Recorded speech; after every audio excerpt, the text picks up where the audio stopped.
السلام علیکم دوستو، آپ دیکھ رہے ہیں پٹیز لرننگ ہب یوٹیوب چینل۔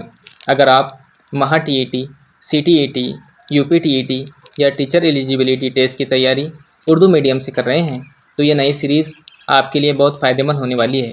دوستو، بہت سے امیدوار اردو گرامر کو مشکل سمجھتے ہیں، جبکہ حقیقت یہ ہے کہ اگر بنیاد مضبوط ہو جائے تو پورا اردو کا حصہ بہت آسان ہو جاتا ہے۔ اسی لیے آج سے ہم شروع کر رہے ہیں سی ٹی اے ٹی اردو قواعد سیریز۔ آج کی پہلی کلاس میں ہم سیکھیں گے حروف تہجی کیا ہیں، اردو میں کل کتنے حروف ہیں، ہر حرف کا صحیح تلفظ کیسے کیا جاتا ہے، اعراب کیا ہوتے ہیں، زیر، زبر، پیش، جزم، تشدید اور تنوین کو کیسے پڑھا جاتا ہے، اور ان موضوعات سے کس طرح سی ٹی اے ٹی میں سوالات آتے ہیں۔ یاد رکھیں، اگر آپ نے صرف یہ پہلی کلاس اچھی طرح سمجھ لی تو آگے آنے والے تمام اسباق جیسے اسم، فعل، حرف مذکر و مؤنث، واحد و جمع، متضاد الفاظ اور قواعد اردو سمجھنا بہت آسان ہو جائے گا۔ تو آئیے بغیر وقت ضائع کیے ہم اپنی پہلی کلاس شروع کرتے ہیں۔ سب سے پہلے ہم دیکھیں گے حرف تہجی۔ اپنے خیالات، جذبات اور احساسات کو ظاہر کرنے اور اسے دوسروں تک پہنچانے کا بہترین ذریعہ زبان ہے۔ ہم جو کچھ بولتے ہیں یا بات چیت کرتے ہیں، یہی ہماری زبان ہے۔ زبان کچھ مخصوص آوازوں کا مجموعہ ہے۔ انہی بنیادی آوازوں کو لکھنے کے لیے جو شکلیں اور علامات استعمال کی جاتی ہیں انہیں حروف تہجی کہتے ہیں۔ اب ہم یہاں حروف تہجی کی تعریف بھی سمجھ لیں گے کہ آوازوں کو لکھنے کے لیے جو شکلیں اور علامات استعمال کی جاتی ہیں انہیں حروف تہجی کہا جاتا ہے۔ حروف دراصل حرف کی جمع ہے۔ تحریری اعتبار سے حروف کی دو قسمیں ہیں۔ اب ہم یہاں دیکھیں گے تحریری یعنی لکھنے کے اعتبار سے حروف کی دو قسمیں ہیں۔ پہلی قسم ہے مفرد حروف۔ کون سی ہے؟ پہلی قسم ہے مفرد حروف۔ اب دیکھیں گے مفرد حروف کسے کہتے ہیں۔ الف سے لے کر یہ تک تمام مفرد حروف ہیں۔ کہاں سے؟ الف سے لے کر یا تک تمام حروف مفرد حروف ہیں، جن کی کل تعداد 37 ہے۔ اب ہم یہاں دیکھیں گے حروف تہجی۔ اس کو ہم نے الف بے سے پڑھا تھا اور بعد میں یہ الف با بھی ہو چکا ہے، تو آپ نے جیسے بھی پڑھا ہے آپ اس کو سمجھ لیں گے۔ الف بے، پے، تے، ٹے، سے، جیم، چے، ہے، خے، دال، ڈال، زال، رے، ڑے، زے، زے، سین، شین، صاد، ضاد، توئے، زوئے، عین، غین، فے، قاف، کاف، گاف، لام، میم، نون، واو، ہے، حمزہ، چھوٹیا، بڑیا۔ اس طرح کل 37، ان کی تعداد کل 37 ہے۔ اب ہم یہاں ہم نے حروف تہجی دیکھ لیے اور اس میں اس کی لکھنے کے اعتبار سے پہلی قسم مفرد اعداد بھی دیکھ لیے۔ اب ہم دیکھیں گے مرکب اعداد۔ سی ٹی ٹی میں کنسیپٹ بہت کلیئر پوچھا جاتا ہے۔ ہم نے تمام D Ed, B S C, B Ed, graduate, post graduate تمام لوگ اس ویڈیو کو دیکھ رہے ہیں۔ یہ سب چیزیں پڑھ کر ہم آگے بڑھے ہیں، لیکن ہم سی ٹی ای ٹی کا ایگزام کلیئر کرنے کے لیے واپس سے ہمارے گرامر کو ہمیں دوبارہ ریویژن کر کے اس کے جو کنسیپٹ ہے ان کو کلیئر کرنا ہے۔ یہاں پہ ہم اس کی باریکیاں دیکھیں گے۔ ایگزامینر کو پتہ ہے کہ ہمیں یہ سب چیزیں یاد ہے، ہم کو یہ سب چیزیں ہم پڑھ کر آگے بڑھے ہیں، لیکن جو یہاں پہ اس کا مخصوص کنسیپٹ ہوتا ہے، اس کا تصور ہوتا ہے، وہ چیزیں ایگزامینر ہمیں تحریری اعتبار سے مفرد حروف ہم نے دیکھ لیے۔ اب ہم تحریری اعتبار سے مرکب حروف دیکھیں گے۔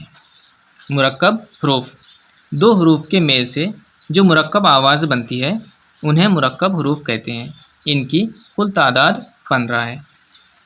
دو حروف کے میل سے جو مرکب آواز بنتی ہے انہیں مرکب حروف کہتے ہیں۔ یہ 15 ہے۔ بھا، پھا، تھا، ٹھا، جھا، چھا، تھا، ڈھا، رھ، ڑ، ک، گ، ل، م، ن۔ اس طرح یہ مرکب حروف ہے۔ اب ہم دیکھیں گے آواز کے اعتبار سے حروف تہجی کی دو قسمیں ہیں۔ اس سے پہلے ہم نے دیکھے کہ تحریری اعتبار سے حروف تہجی کی دو قسمیں تھیں۔ اب ہم